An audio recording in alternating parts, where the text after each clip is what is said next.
Hey there guys, this is Reckles with WTBGold, and today I am taking on another YouTuber. So I was talking to Old Bess, and he said a guy put a video out claiming he could farm 120,000 gold per hour.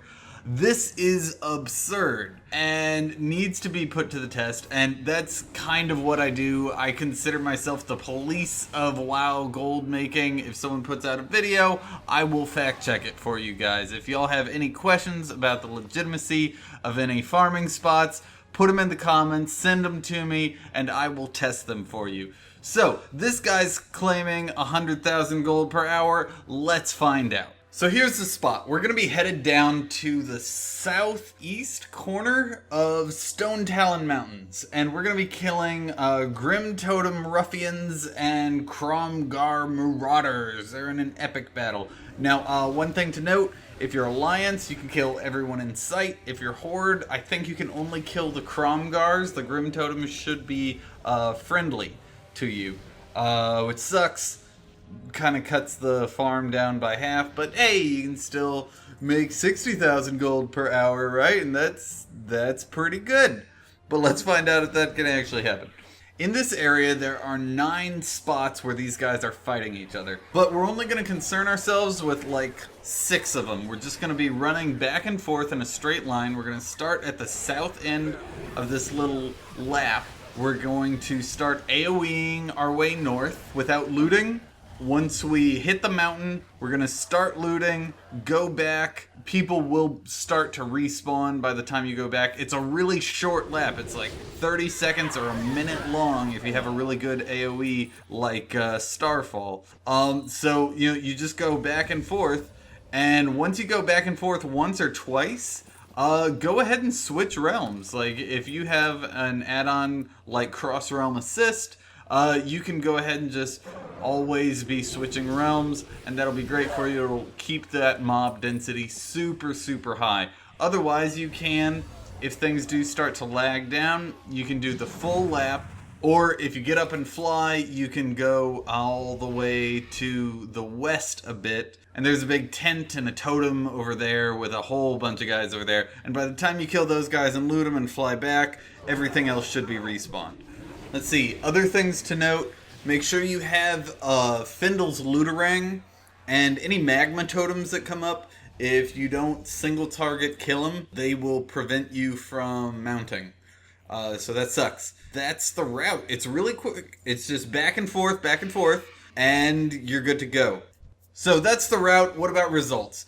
I noticed something after the first 20 minutes. We were using the add-on Loot Appraiser, just like he was. It's one of the best add-ons out there. I highly recommend everyone gets it. It uses a new system called Looted Item Value, which is essentially the replacement for gold per hour, because you know how everyone hates videos that say make 50,000 gold per hour, make 1 billion gold per hour, and you're like, but it takes me a month to sell this stuff, so it's not like gold per hour. Well, looted item value is, gold bloggers and gold YouTubers are trying to make looted item value the new key phrase. So try to ask for that from people who make gold guides, okay?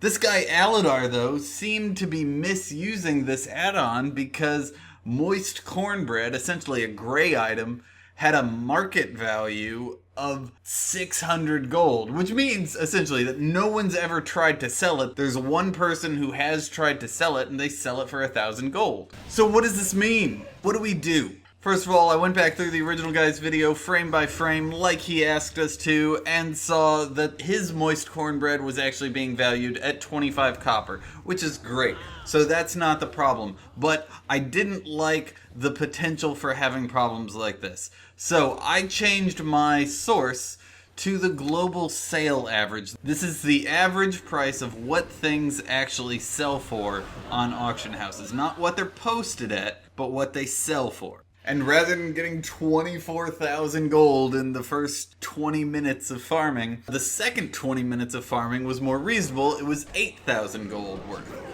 which is still really good. Like, if you're just looking for a good farm, this was really good. One thing I noticed there was that source was too low. So with transmog, using global sale average is good, but I actually like using the global median and then adjusting the global median based on my realm. My realm usually sells things actually right about in the middle. So somewhere between 80% and 120% global median is usually pretty good for me. So I just went straight with the global median.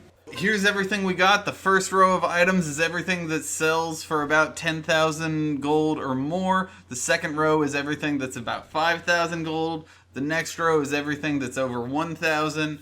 And then we've got everything, under 1,000. Blah, blah, blah, whatever. So, let's add it up. I'll start at the bottom, because that's more suspenseful for me.